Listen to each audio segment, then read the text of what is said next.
Right. So I've been talking about on the channel how uh, you can build budget PCs pretty consistently, $300 or less, or really close to the $300 range or less, all with a little bit of variability on the market price for the GPU, because these budget builds are built with either one of two GPUs, either a 1080 or a 980. So because the market continually fluctuates, you're gonna give or take plus or minus, you know, $10 to $20 on either style of GPU. Um, I'm gonna go over the pluses and minuses with this setup, because there are some things that some people may care about versus other things that other people care about. Like, I think for a specifically dedicated gaming rig, a budget gaming rig, this is almost impossible to meet, or at least impossible to meet as far as aesthetic goes. I've built three PCs with this case. I really like this case a lot. Although I'm going to be doing another review on a Chinese fish tank has become my new favorite.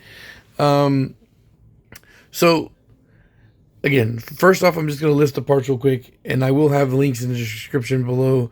But the problem is there's a decent amount of stuff that I use from AliExpress that I can't really link right now because I'm still under review for their affiliate program. But I do have my affiliate links for eBay and Amazon, so I can post the stateside equivalent, and then you can just keep your eye out for it on AliExpress if you want to go there.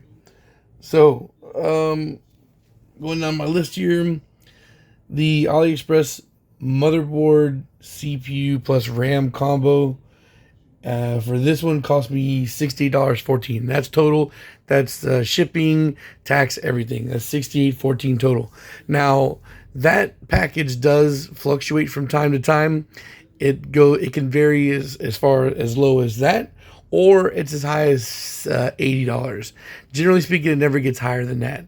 Now, I have looked at buying the stateside equivalent, but the RAM is what kind of makes or breaks that deal. If you buy stateside RAM, you're buying 16 gigabyte or two 8 gigabyte sticks, then for 16 gigabyte dual channel and 3200 gigahertz or megahertz. And you're looking at like around $30 for that at the cheap side, right? Now, this combo, if you buy stateside the CPU, the motherboard, and that $30 RAM, you're looking around like $90+ to get that. So I like to consistently go back to AliExpress, and when you buy that combo, it only takes a week for it to show up. I've bought it a whole bunch of times. Works out fine. And now the GPU in this one is a 980. This particular GPU, I was able to get it for $42.90. Again, that's total shipped plus tax. The PSU is a 650 watt Aris game. It was 4814. Now the Aris game PSUs also fluctuate a little bit in price, but I've never paid more than $55 for one. As far as brand trust or whatnot, I don't know if Aris Games is a typical, name-worthy brand that a lot of people use or whatnot. I just know that I go to them because I used one for over a year with zero issues. So I go to that and the Thermaltake one. I use those two PSUs on a regular basis. The case is a BitPhoenix, a Nova Mesh BitPhoenix, and I paid $53.45 for this one. It was brand new, but an open box return on eBay. Two of the cases I bought were open box returns. The first one I bought was like $30-something. Now this comes with ARGB headings, so like you can change the light settings on it and whatnot. And it comes pre-installed with 3 fans. So I think ARGB ready already, comes with 3 fans, and it's a white case. I think that price is extremely hard to beat. Now, I know that I bought a lot of the cheap ones already, and the prices on the other ones are going up, but I also know that most of those sellers on eBay are accepting offers. So you can play with that a little bit. The SSD, I don't remember the brand off the top of my head, but it is a 512 gigabyte NVMe. And you can see it down there. It's King Spec, it says. All right, and that's it. So, looking at the total here, Oh well, I guess the fan. The fan I forgot to mention. It's a Thermalright, a dual radiator style single fan. It cost me $30.92. I was salty about that, and I guess now we'll do the give and takes on what's good and what's bad here. The good thing is the motherboard CPU. The CPU RAM motherboard combo is I think it's very cheap, but also works out very well. The CPU is being an E5 2680, right? Now the problem being is that you can't really get a stock cooler for this. I mean, you could, but they're kind of expensive and they're really small and shitty. This motherboard doesn't have a whole lot of options on CPU fans. So now also some of the boards, a decent amount of the boards come with the plastic circular bracket for the LGA 2011, but not all of them do. Fortunately, I've bought enough of them where I have some extra brackets already stashed on the side. So you can buy the cheaper CPU fans that have like the hook style that hook this. Now this one is expensive, and this one doesn't have that. This one has the metal brackets that I don't know how well you can see. I guess you can kind of see it poking out there. And the other one has like the actual ones where it's the other fan I've experimented with was like a $25 version that has the bracket already mounted to it, that's specifically for the 2011. Now I went ahead and went with this one more often than not because it's only a $5 difference, and I think this one's white all the way around and it looks better. But recently I finally bought a fan off of AliExpress. I wasn't sure how long it was going to take to receive, which is why I had hesitated on buying before, but I had a little bit of downtime, so I went ahead and bought it just to see what was up, how long it would take, and it only took a week to show up. And that fan cost $14. So my total for this build as it sits right now is $275.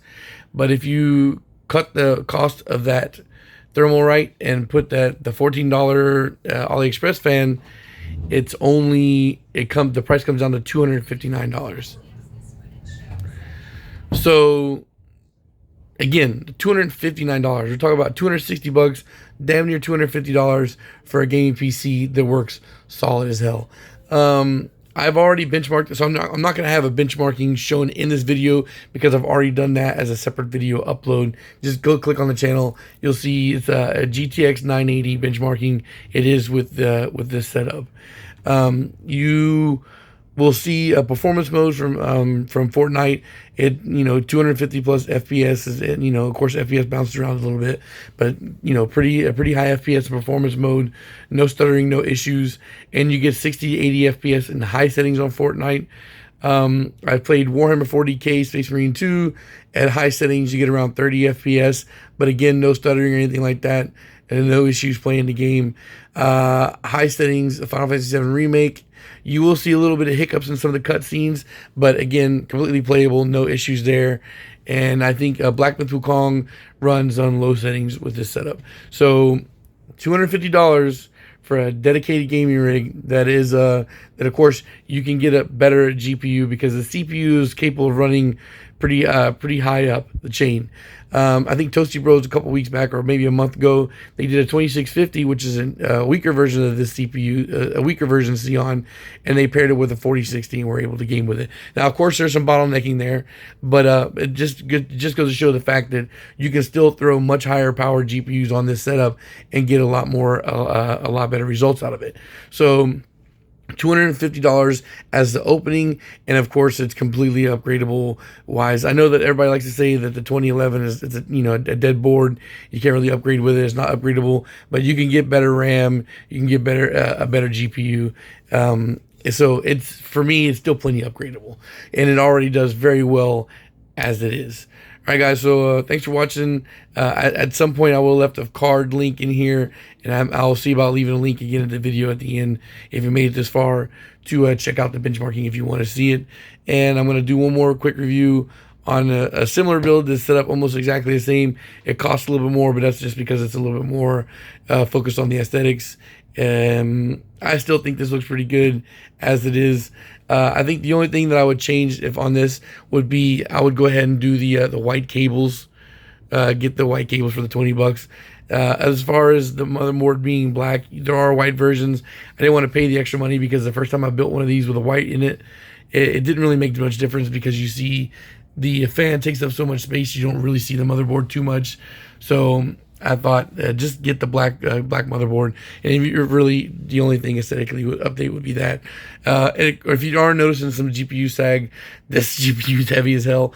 I do need one. I did buy a bracket for this, and the one of the magnetic stands, but the one I got was too big for a micro ATX, so I do need to get the smaller midget stands to go in here, which I'll be getting soon. So again, yeah, guys, thanks for watching, and peace.